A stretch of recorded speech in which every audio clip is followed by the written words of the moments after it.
sports powerhouse.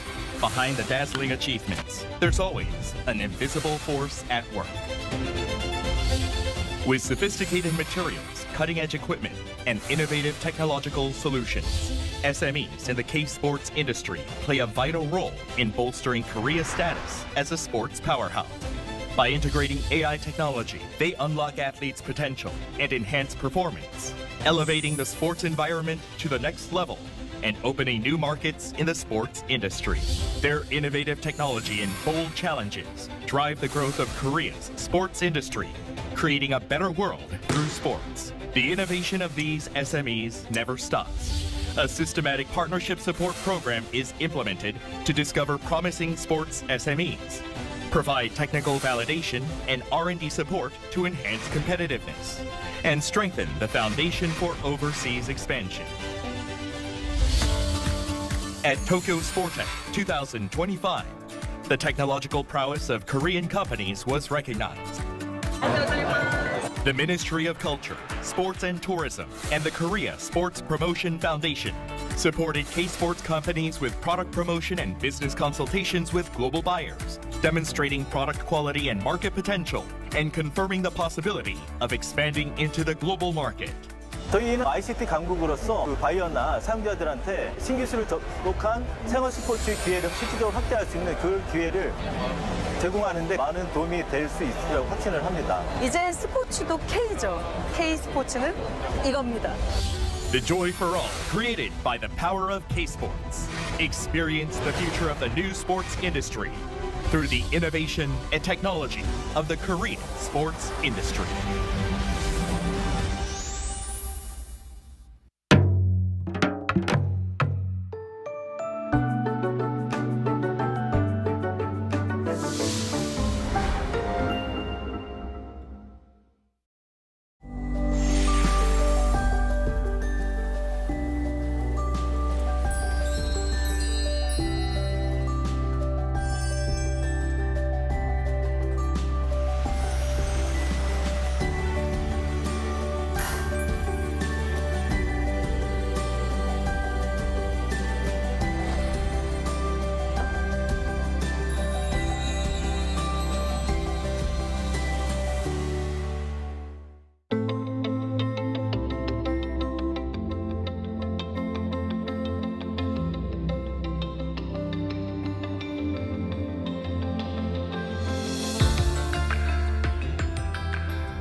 Hello and welcome to our morning edition of Arirang News. We begin with these stories making the headlines at this hour. The longest government shutdown in U.S. history has come to an end after 43 days, as federal agencies began to reopen and employees return to work. But airline travel is expected to take some time to get back to normal. China announced that President Xi Jinping will skip this year's Group of 20 summit in South Africa and that the country's premier will attend instead.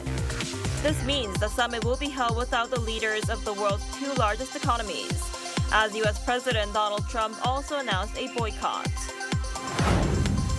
2 people have been killed and 19 have been injured in Bucheon City, Gyeonggi-do Province, after a truck plowed into crowds at a busy outdoor market.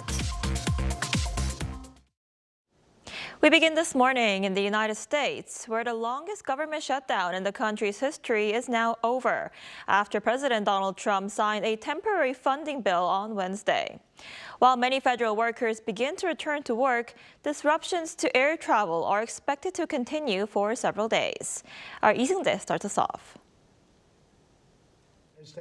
The longest government shutdown in United States history is officially over. U.S. President Donald Trump signed a temporary funding bill on Wednesday night local time after it was passed by Congress, bringing an end to a federal government operations freeze which lasted 43 days. Agencies are now beginning the process of reopening, but a return to normal will not happen overnight. Hundreds of thousands of federal workers are still waiting for back pay, and disruptions to air travel are expected to continue for several days.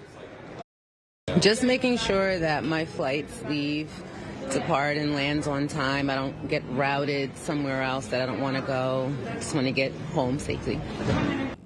Some effects could last much longer. National parks face steep revenue losses from weeks without visitors, and taxpayers may experience significant delays on refunds as the Internal Revenue Service works through a heavy backlog. Also, the funding measure signed by President Trump only runs through January 30th, meaning the threat of another shutdown remains on the horizon. For many agencies, the directive to resume operations went out even before the president signed the bill. Meanwhile, many federal workers have begun returning to work. Workers at Health and Human Services, the Department of Justice, the Department of the Interior, and Housing and Urban Development were all told to return to their offices. At the State Department, an email sent Wednesday night informed staff to report the next morning, citing the passage of the short-term resolution. For many, the end of the longest government shutdown in history was welcome news. I very much look forward to going back to work as soon as possible. With the government now reopening, officials warned that restoring full operations will take time. Agencies are gearing up to address wide-ranging delays, while millions of Americans wait to feel the effects of federal services coming back online. Lee Seung-jae, Arirang News. G20 has become one of the most important annual diplomatic events. But this year, for the first time, the leaders of the world's major powers, the United States, China, and Russia, are set to miss out. Our Kim Do-yeon tells us more. For the first time since G20 was founded in 1999, the leaders of the three major superpowers, the United States, China, and Russia, will all be absent from the upcoming summit. The high-profile snubs are casting a shadow over the event in Johannesburg, which is the first ever G20 summit to be hosted on the African continent. China's Ministry of Foreign Affairs announced on Thursday Premier Li Qiang will represent President Xi Jinping. However, Beijing emphasized its continued support for the forum. As the main forum for international economic cooperation, the G20 should strengthen solidarity and cooperation, jointly tackle challenges, improve global economic governance, and make positive contributions to promoting world economic growth and common prosperity. Russia's President Vladimir Putin, who has an international criminal court arrest warrant issued against him, will also be absent. His delegation will be led by presidential aide Maxim Oreshkin.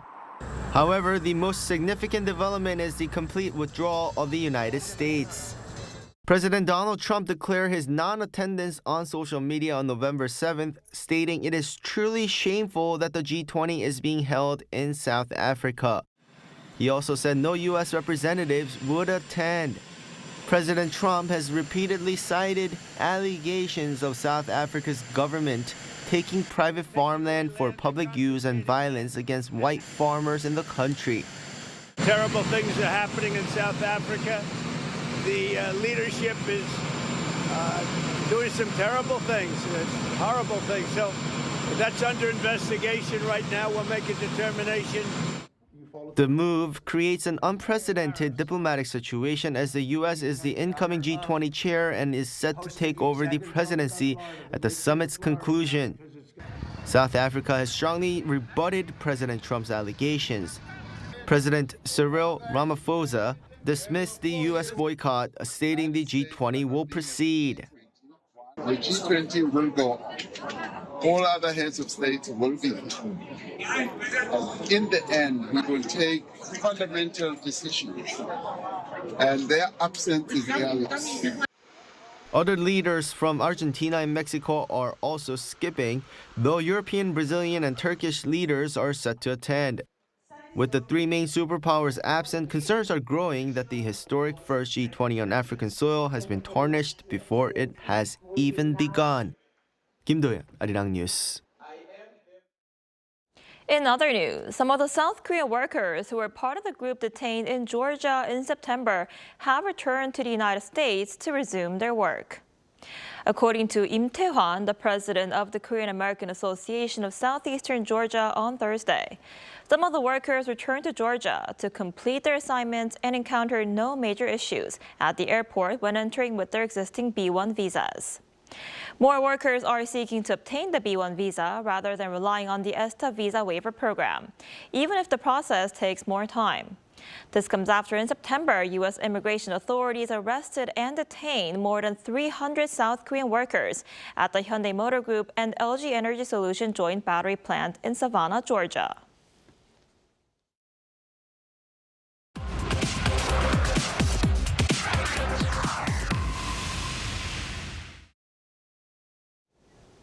Recent data on South Korea's job market shows a record number of people in their 30s are currently unemployed and not making any effort to find work.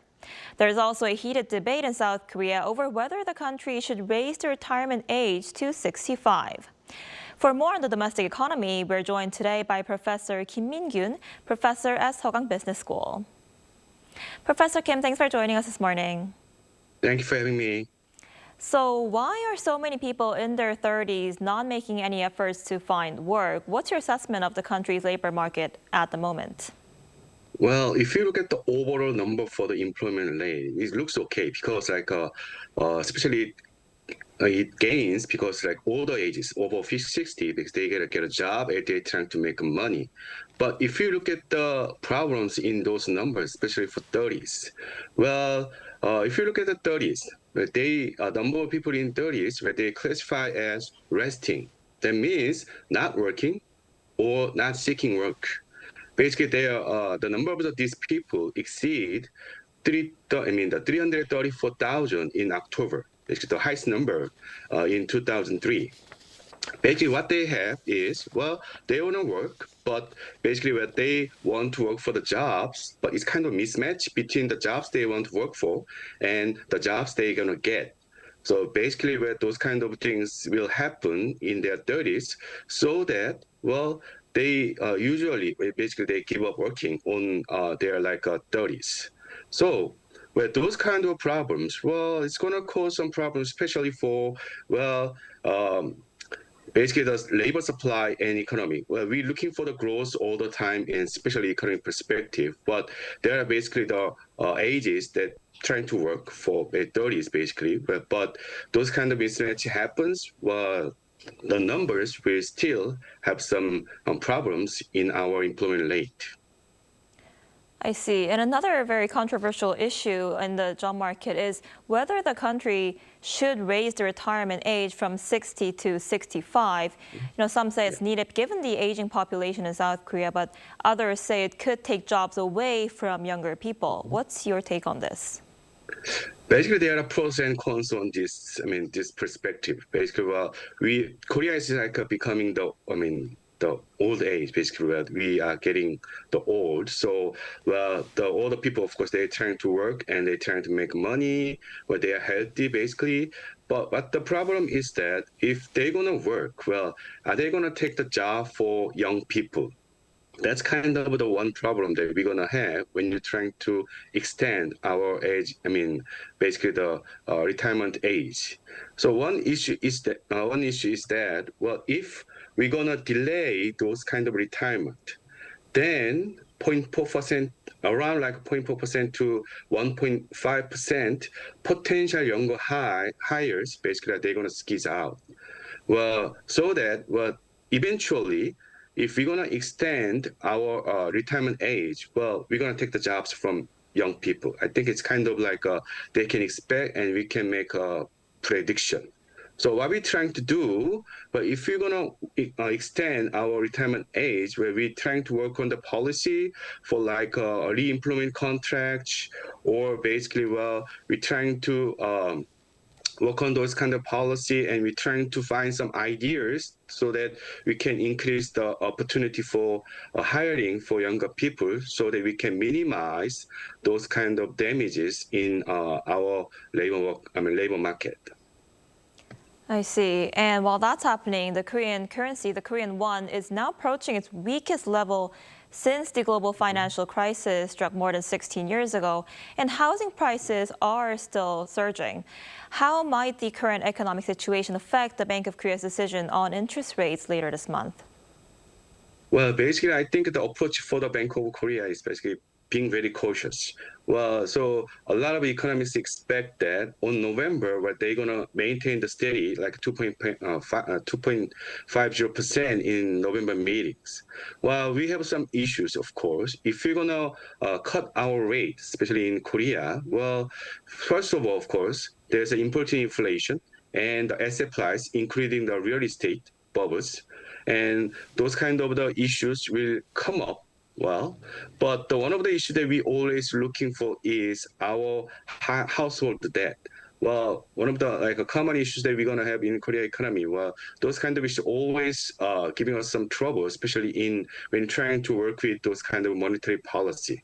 So we have a lot of concerns and we have a lot of issues. So the Bank of Korea is being cautious, and we're gonna look at those kind of numbers for the employment, of course, all of the economic stats, and also we're going to look at the U.S. monetary policies, also one of the issues that we're going to look at.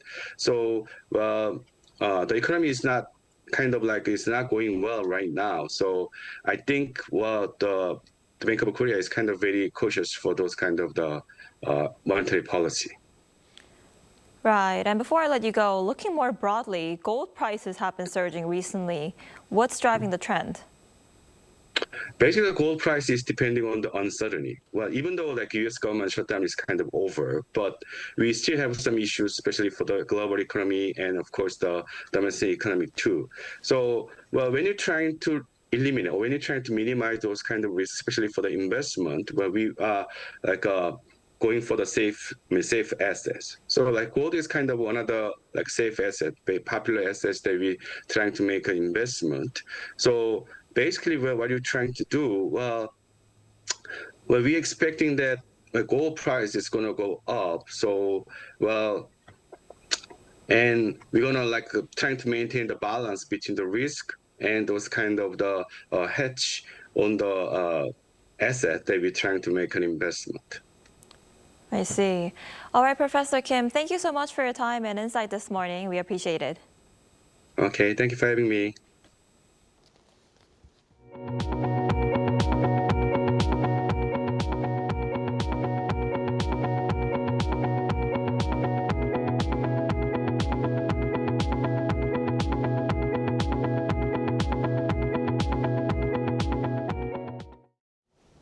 Two people have been killed and 19 people are injured after a one-ton cargo truck crashed in a traditional market in Gyeonggi-do province.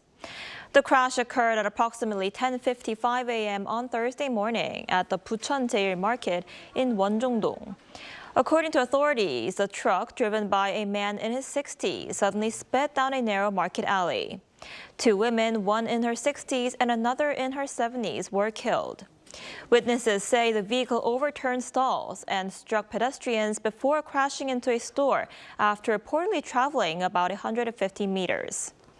The driver has been identified as a shop owner who operates a business within the same market. And staying on the domestic front, over 500,000 test takers, mostly high school seniors, took the annual college entrance exam yesterday. After 9 hours of testing that could determine their future paths, many are now ready to finally enjoy a bit of freedom. Our An Sung-jin was at one of the test sites to hear from some of them. The long journey has come to an end. As students began to pour out after the 9-hour marathon national college entrance exam, also known as the Suneung, some had expressions of excitement on their faces, while some looked worried as friends and families greeted them. It was a bit more difficult than what I practiced with, so I was a bit startled, but at least I'm done with it. I want to travel abroad or use the test paper discounts to have fun. I want to allow myself to have a lot of rest. I think I did fine in the morning, but I'm not sure about the afternoon. I just want to go home and sleep, though I still have an interview to prepare for. For many students here in South Korea, having a good score in the Suneung is something to strive for, as it could decide their next steps in life. This year, more than 550,000 students took the test at nearly 1,300 test centers across the nation. The number of test takers for this year was the highest in 7 years, though the number of those retaking the exam was slightly decreased, partly due to the reversal of plans to expand the medical school quota. To properly assess test takers' knowledge in line with the public education curriculum, the exam committee ensured a balanced distribution of questions with appropriate difficulty. We excluded questions that would favor those trained in private education and focused on core and fundamental elements of the public school education. A team of on-site teachers evaluated that this year's exam would have likely been perceived as slightly more challenging compared to last year's, as questions designed to differentiate top-performing students were somewhat more difficult. As the sun set on this year's Suneung Day, the students of 2025 have truly earned their rest after a series of subjects, starting off with Korean language, continuing through with math, English, and elective subjects. For many, the day marked not just the end of an exam, but the beginning of a new chapter, a well-earned rest after years of effort. An Sung-jin, Arirang News. We now turn to the National Assembly, where lawmakers in South Korea cleared a busy agenda, passing numerous bills while preparing for high-profile votes and important legislation later this month. Our political correspondent Moon-il-yeon reports. Lawmakers in South Korea wrapped up a packed parliamentary session on Thursday, moving swiftly through a slate of non-controversial bills while also reporting a high-profile arrest motion. More than 50 livelihood-related bills were passed in roughly 2 hours, following an agreement reached between the ruling Democratic Party and the main opposition People Power Party before the session. Among the bills were education-related measures, including stronger penalties for university admissions officers who fail to step aside when conflicts of interest arise, amendments to the Last Mile Logistics Industry Development Act, which strengthens protection for delivery workers, and changes to the Motor Vehicle Management Act aimed at preventing electric vehicle fires. The motion to arrest People Power Party lawmaker Chu Kyung-ho was also reported during today's session. He has been accused of obstructing last December's parliamentary vote to lift the emergency martial law order, and in response, Chu is calling the investigation politically motivated. The next plenary session is scheduled for the 27th, where lawmakers will vote on the arrest motion for former PPP floor leader Chu Kyung-ho and finalize negotiations on fast-track bills still pending agreement. These fast-track bills include a new act aimed at strengthening the competitiveness of South Korea's semiconductor industry, which establishes a related committee under the president, as well as amendments to an act guaranteeing the right of franchises to collective bargaining. Fast-track designation allows urgent bills to skip normal committee reviews and go straight to a plenary session for a vote. Thursday's plenary session also included appointments to the Nuclear Safety and Security Commission, recommended by the People Power Party and the Speaker of the National Assembly. Other appointments requiring parliamentary approval, such as those to the Anti-Corruption and Civil Rights Commission, National Education Commission, and Human Rights Commission, will be addressed at the session later this month. Moon-il-yeon, Arirang News.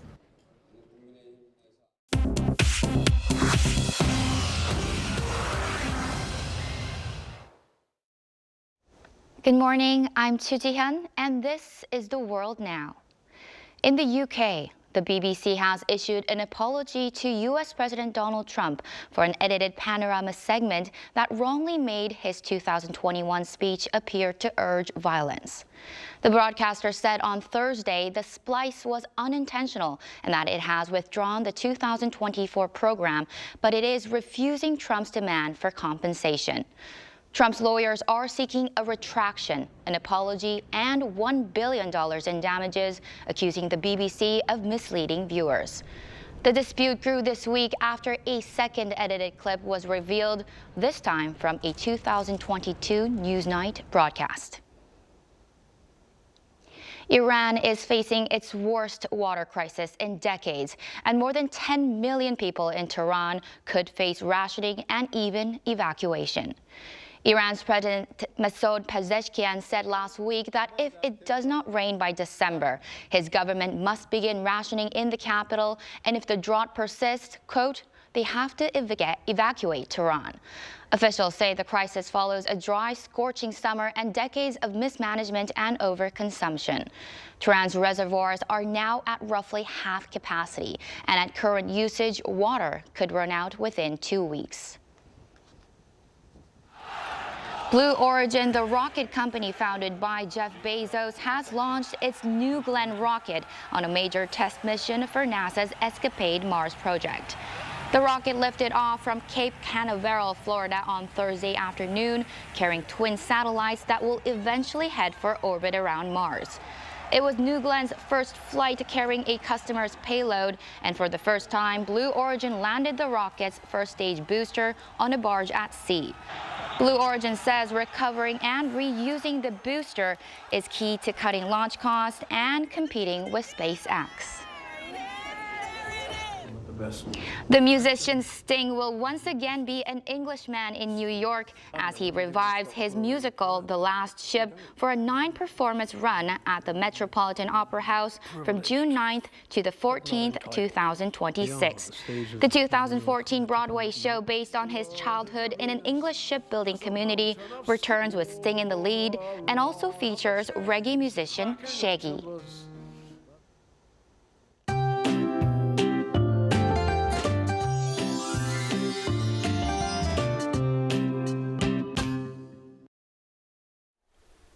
Korea is enjoying beautiful late autumn weather with fallen leaves and sunshine. It was a bit dusty in many parts yesterday, but it was an overall fine late autumn Suneung test day. Again, temperatures will climb nicely this afternoon, but we're looking at a dramatic cold snap looming for next week. Temperatures are set to drop to just -3 degrees Celsius here in the capital on Tuesday morning here in Seoul. But again, it's going to be warmer than normal this afternoon, topping out at 14 degrees Celsius here in Seoul. Daejeon will be at 15 degrees, Daegu, Gwangdo topping out at 16 degrees under sunny skies nationwide today. Now back to next week's winter chill. Sunday's rain in central areas in Jeollado will bring a significant plunge in temperatures, with snow forecast for Chungcheongdo and Jeollado provinces early next week. But don't worry, we are not jumping right into the winter, with temperatures returning to near average at the end of the week. But it is time to take out those heavy winter coats this weekend.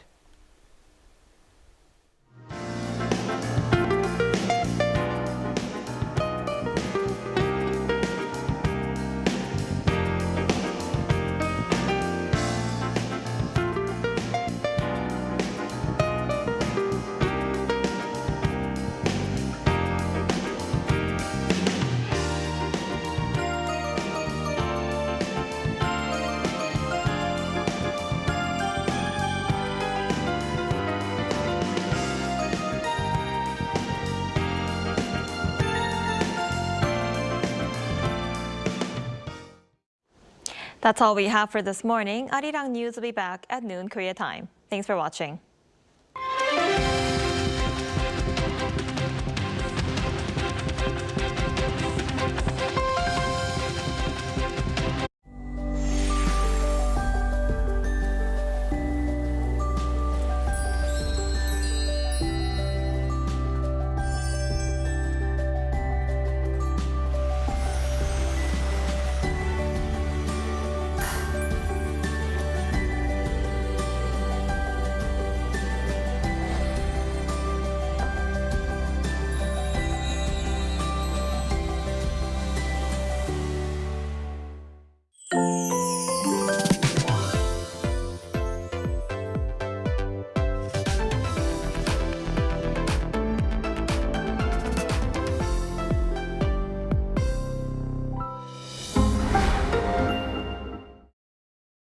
How to survive in Korea. Cafes. Step 1. Find a seat. Before ordering, find a seat. Laptop ID, smartphone, jacket, whatever that can mark your territory. But no bites. It's a little too big. Step 2. Pick up. We do not ask or call your name. We call out, B69 고객님. The buzzer will vibrate when your order is ready at the counter. Wait, got your straw? Keep the top of the wrapper on. Doing this is more hygienic. Step 3. Cafe etiquette. If you need to use your laptop, find a seat next to a socket. No extra charge for using electricity. But if you're staying over 3 hours, how about ordering another drink or dessert? Step 4. Last bite standing. There's a mysterious custom in Korea. The last bite standing. When there's about 1 bite left of that cake, nobody will go for it. You might be tempted, but don't be hasty. Right before you get up, take the last piece saying that you simply can't waste food, or just leave it. It will save a few calories. Did you survive at the cafe? Did someone behind the counter catch your eye? Go for the same drink every single day. 오늘도 아이스 말차 라떼 드실 거죠? You might make an impression.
Optimal industrial infrastructure, convenient transportation infrastructure, key secondary battery cluster, future industries, a center for marine tourism, livable residential environment, an investment hub for a better future, Gwangyang Bay Area Free Economic Zone.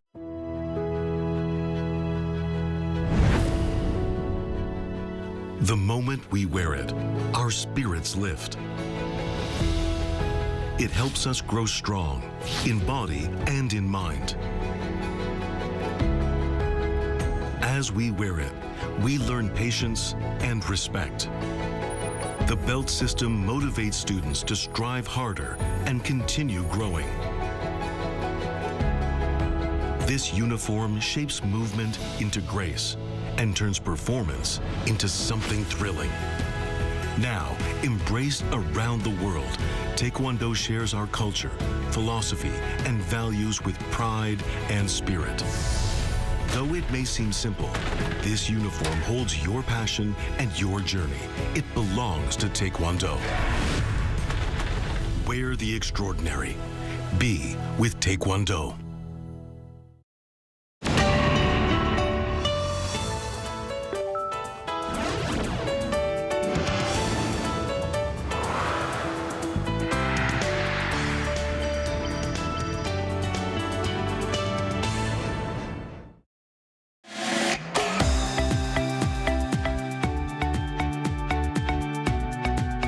We're here to bring a new type of news show.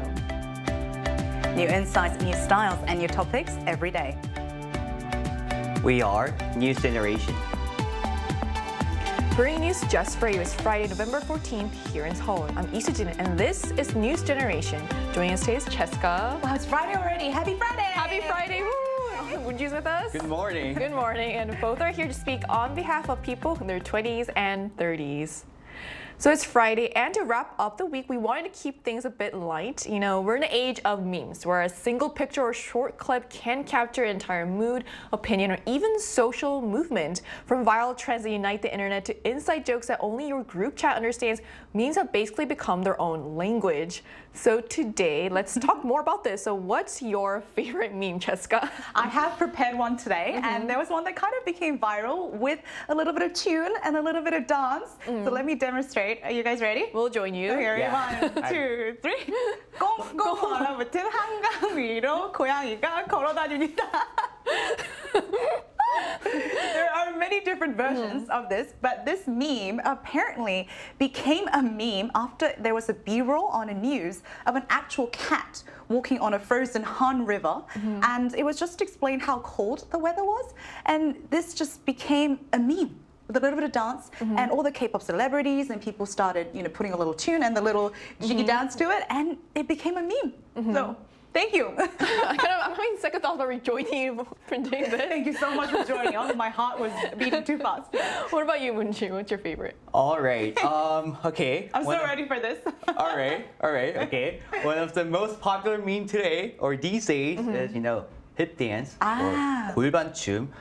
All right. It looked fun and addictive. There's a reason why I'm saying it looked fun and addictive. You're going to find out later. This meme features people moving their hips from side to side to the rhythm of AOA's miniskirt. Did you dance? Oh my gosh, so there's a clip. I think this kind of explains what this meme is. I'm sorry, guys. Yeah. I love how there's also like bubbles.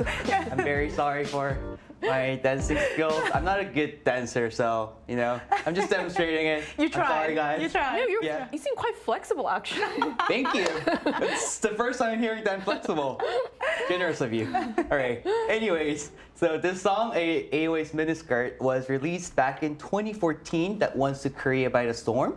And riding the wave of the meme's popularity, actually, this song is even climbing back up the music charts these days.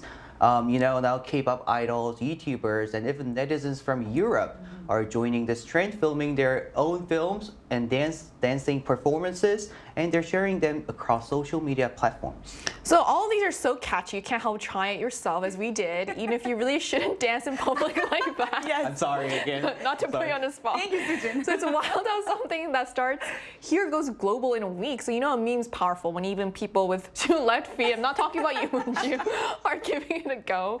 So let's take a look at the screen to see what we'll be exploring today.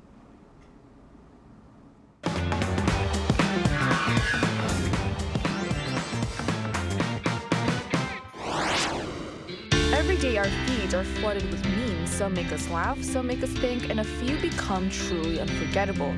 They've become a universal language, a way to share a feeling, a thought, or even a joke without saying a word. We send them to friends, we quote them in conversations, and sometimes we can't scroll for 5 minutes without seeing one.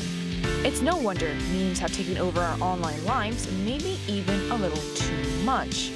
So today on News Generation, we're taking a closer look at the latest viral memes, why they're so popular among the younger generation, and how they might actually be shaping the way we relax.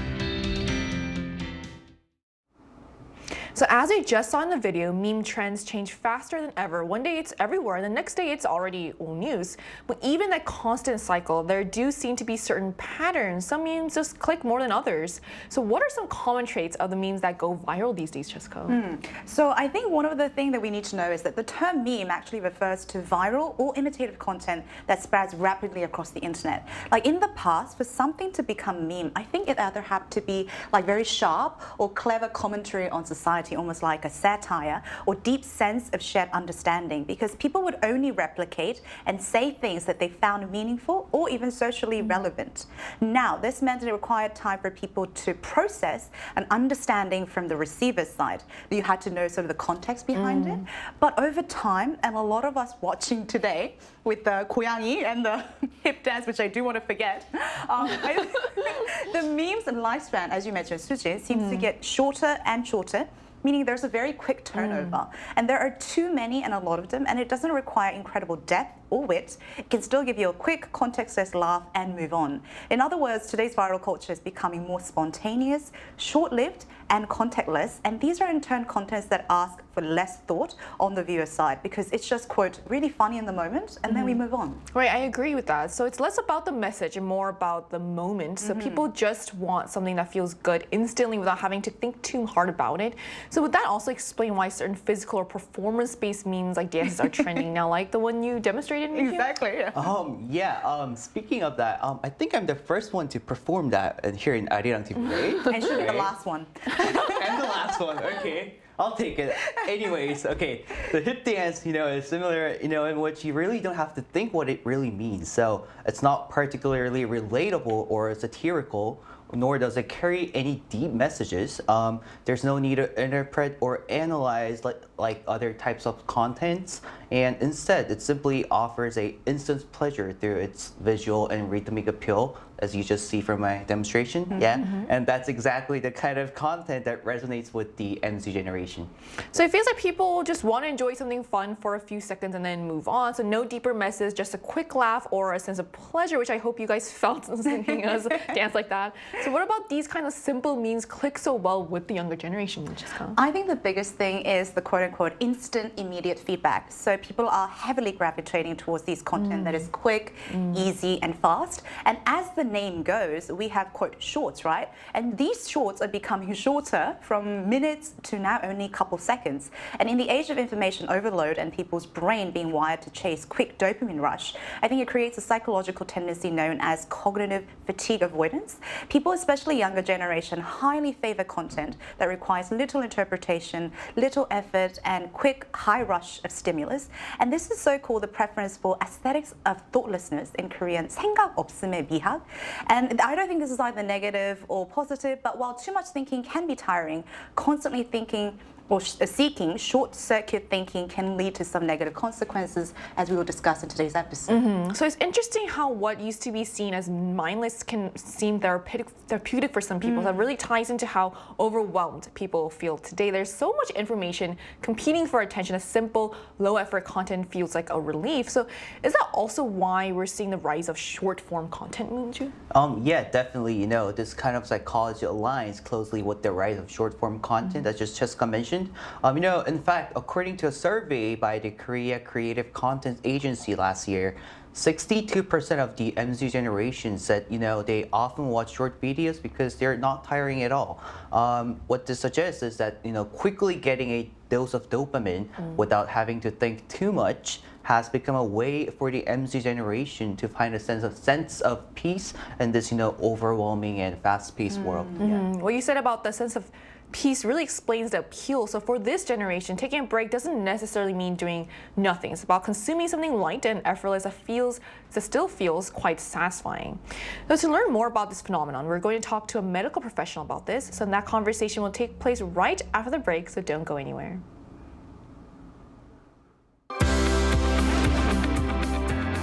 NewsGen wants to hear from you. Go to YouTube and search out channel Arirang News. Click Posts and cast your vote in the poll. Make a new type of news with us. So joining us today is Kim Jung-jin, a medical director of the Alcohol, Drugs, and Addiction Inpatient Program at Harvard Medical School's McLean Hospital. So hi, Dr. Kim. Thank you so much for connecting with us today. Hello. Thank you for having me. So to get right into it, so what's driving this love for short and random content among the younger generations? Sure. So, it's really an interaction between our changing environment and how our brain's adapting to it. As you know, our world is constantly sending us alerts, news feeds, presenting us with infinite choices. So the brain is shifting into what I call quick skim mode. It's starting to scan fast instead of stopping and thinking deeply, because that's the only way to keep up with the volume. But in the process, the reward system gets hijacked, and every swipe gives you that tiny feel-good dopamine hit with almost zero effort, and that is a setup for a powerful habit loop. And to amplify this, the short-form apps are actually built to take advantage of that. Their entire product design's objective is to keep you swiping and engaged, and by making it fast, effortless, fun and rewarding. So it'll be good for the consumers to take note of that. You said it yourself, and I think a lot of neuroscientists have talked about how the brain gets wired through this. So what are some of the negative effects that can arise from these kind of short, mindless consumption? Sure. So we're seeing the attentional system getting rewarded at a neurological level, and that's showing behaviorally as well. The research has shown that, for example, the EEG electroencephalogram, which is the brain wave test, shows that the brain's mental break signal gets weaker with heavy consumption. This signal is what the brain actually needs to apply focus, counteract impulse, and stay on task. So in real life, the brain starts avoiding tasks that require effort. That means boredom feels unbearable, long tasks feel impossible, people get more restless and anxious, especially in moments that require persistence and reflection. And this has consequences for learning, for emotional regulation, and especially during high-stress situations, exactly the type of moments when you need self-control the most. Yeah, I see. So what's a better way to give our brains a healthy break without falling into that endless scroll from looking at short forms? Sure. So from my perspective, the rule number one is rest means low stimulation, not more. So for instance, take short walks without your phone, try stretching, looking out the window, deep breathing, quick mindfulness, even a moment of journaling. I'm actually a big fan of journaling. These are the type of activities that let the brain actually reset and recover. And the second thing is trying to make the break intentional, setting a simple, like 3 to 5 minutes phone-free timer, and taking a real break instead of really drifting into swiping or scrolling. And perhaps most importantly, what I always tell my clients, we need to rethink what a break really is. Short-form videos are like candy. They're perfectly fine in small doses in moderation, but they're not really rest and they're not self-care. So the bottom line is that the brain needs actual downtime to recover, not just another hit of fast, low-effort stimulation. Great. I will also try journaling tonight instead of just scrolling on my phone before I go to bed. So thank you for that. Thank you for joining us today. Thank you. My pleasure. So we just heard from a medical professional about why millennials and Gen Zs are drawn to short-form videos and context-free memes. It's all about quick, effortless pleasure and a mental break in a world full of information overload and stimulation. And doom scrolling is one trap that many people, including me, fall into when they're trying to rest, just endlessly scrolling through news or social media without even realizing how tired it makes them. But of course, not everyone relies on screens for downtime. There are other ways people try to switch off, relax, and recharge their mind. So what are some other strategies people, including those from other countries, use to give their brains a real break, Jessica? I think, as you mentioned, people are definitely trying, and there's a growing number of people, actually including myself, who are actively trying to carve out the time or the space to unplug. And I've done a few, and I'm still doing, and I would like to introduce some. But some of the common ones are digital detox rituals of our generation, include, a couple of hours of phone off challenge, social media deactivation days, which I've also tried. Again, creating that sort of system on purpose to avoid being exposed to constant alerts, but instead of shutting down completely and staring into a blank space, which I think would make you miss more, there is a trend that has sparked a lot of interest among young people, and it's called silent walk. Now, this is walking without music or phone or any distraction, but just in your own thought and the noise from the outside. And this isn't to become numb. This is so that you can actually let your own thoughts flow, hear the sound, the noise. So it's almost like a meditation. And in a world that never stops talking at us, I think we have to actively make moments of silence so we can talk to us. Yeah. I mean, this is all really good advice, but it's so hard. I can't imagine taking a run without listening to music. Yeah. But I guess that's also all part of being too stimulated as well. There was a meme that said people who can work out without music or run without any sort of music in their ears are superwomen and superman, because no, seriously. Nowadays that is something that is quite impossible. It does feel really impossible. And it's fascinating how the same generation can enjoy quick digital dopamine hits while also deliberately unplugging to recharge. So the two approaches seem opposite, yet they both serve the same purpose, of giving the brain a break. So what are some other ways for people to actually let their minds rest beyond turning off their phones or logging out of social media? Yeah, dancing. Just kidding. no. It's a great way, but you should do it on your own. Yeah, Don't share it. I'll keep it myself.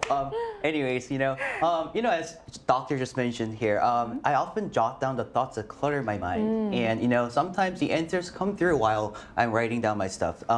Other times, instead of turning off my phone completely, I think simply listening to your favorite music, it kind of helps you feel at your ease. And lastly, these methods of course differ from people to people and person to person. So the most important thing I think is finding your own way to restore peace of mind, because everyone is detoxing the digital, you have to follow them. I don't think it goes that way. You just have to find your own way of doing so. Yeah. To each its own. Yeah. To each its own. It's interesting to see how this idea of mindful rest is spreading globally. Just walking without your phone or music and letting your mind wander seems so simple yet so effective. It seems like the need for a digital detox and mental breaks is quite universal. And silent walks are a perfect example of how people can rest their minds without doing anything too complicated or difficult. I love how this shows that even in the digital age, people are craving moments of simplicity and quiet.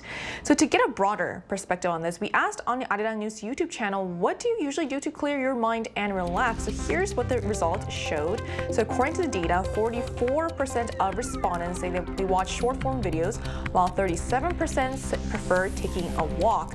About 14% said they simply zone out, letting their thoughts drift, and 5% practice a full digital detox. So it's interesting to see how varied the approaches are. A large portion of people rely on quick, easy fixes like watching short-form videos, while others prefer more active measures like walking. Even digital detoxes, though they were a little less common, show that some are intentionally stepping away from screens to recharge. So with all these different strategies in mind, so Cheska, what are your personal tips on how to give your your brain a break in a healthy way? Dancing, obviously, it does help. But I think, and this is also based on my own personal experience, as I find this topic to be quite important, especially for our generation when we are always constantly wired. I think the system and replacement are two key things, and let me explain. As many neuroscientists and experts have repeatedly said, trying to tell your brain to stop thinking or stop chasing dopamine rush is almost like telling your heart to stop breathing. It's so natural and they would want it. So you have to give your brain something worthy to think about and take some time to develop, quote, fun in it. And whether that can be walking, like you said, or working out, reading, or journaling, like our interviewee said. And think of it as replacing dopamine with like happy stimulus like oxytocin or serotonin and all the other happy stimulus. And also people talk about willpower, but I think willpower alone will never last when we are constantly exposed to so many alerts and advertisements and notifications. And we all use our laptops for work and phones, right? So I'm glued to my messenger for work and assignments and the internet. So I think you have to actively create an environment that sort of allows you to unplug. So that could be turning off all alerts and notifications. I disable any recommendations from YouTube and algorithm feeds. I even try to use apps like minimalist phone. So your phone becomes black and white.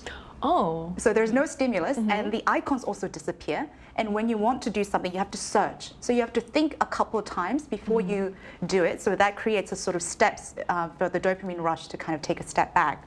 And I heard from a lot of neuroscientists that when you try to do these kind of dopamine replacement, at first, it might feel a little bit depressing, sad, a little bit bored, and not so much fun. But it is completely okay because that just shows how much of a rush we were getting from the previous, all these dopamine rushes. So take your time and try a lot of different things. I think what you mentioned about getting help from those apps to kind of help control your, because I feel my thumbs just moving to go to that social media app. Right. So I think using those apps could be helpful to prevent us from using other apps that will lead us to that doom scrolling pattern. Exactly, and like you said, I think our thumbs already remember where it is. It does feel like that way. It immediately goes and clicks on it, knowing that once I click, I will get a rush of interesting shorts and memes and cats walking. There's so many. Dancing, right? Yeah. So what are some of your tips? Yeah, sometimes doing nothing, simply just zoning out also serves as a mental rest. As we just heard from Doctor, just taking a rest means lessening the stimulation, and the best way to do so is just simply doing nothing, right? Among the MZ generation, this practice has long taken many forms, like 불멍, staring into a campfire, or 물멍, just gazing at the water at the beach or sea, and also cafe-멍, spacing out while sitting in a cafe, which I always do. Me too. These trends have been popular for quite some time with, spacing out competitions held along the Hangang or Han River for over a decade, as well as similar events in cities like Pohang or Gwangju. Recently, programs that features so-called soundscapes have also gained popularity, allowing people to relax their minds while listening to the sounds of nature, such as, the wind, rustling grass, or insects in distance. I really liked what you said there, because sometimes it feels hard, but then doing that, just staring into space is really easy for anyone to do and really anyone to get into. So I think that's really also good advice.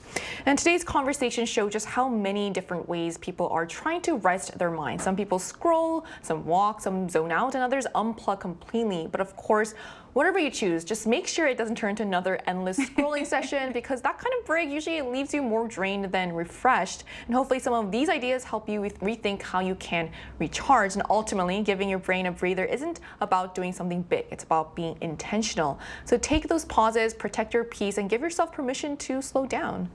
And that brings us to the end of today's episode of News Generation. But News Gen will be back on Monday at 10:30 a.m. Korea time with more stories and discussions. A big thanks to Cheska. Pleasure's always mine. Thank you. Coming in as well, Moonju. Thank you, and sorry for my dancing. We look forward to seeing more of that maybe in the future. It was wonderful. Yeah, Thank you. Yes. It was a dopamine rush. And to our viewers, thank you so much for tuning in, and we hope you have the best day. We are News Generation.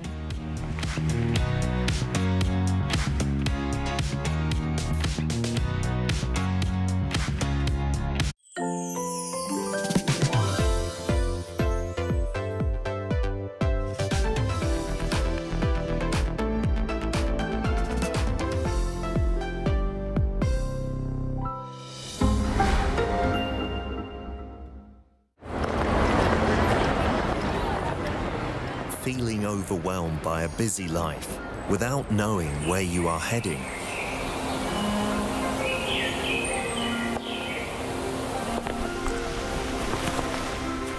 Realizing your mind has gone completely blank.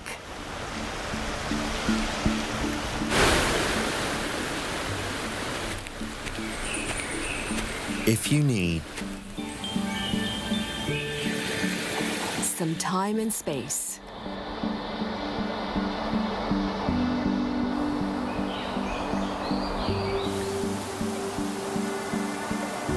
stay, escaping from a hectic life and waiting for your heart. Temple, a place for self-reflection through peace and calm.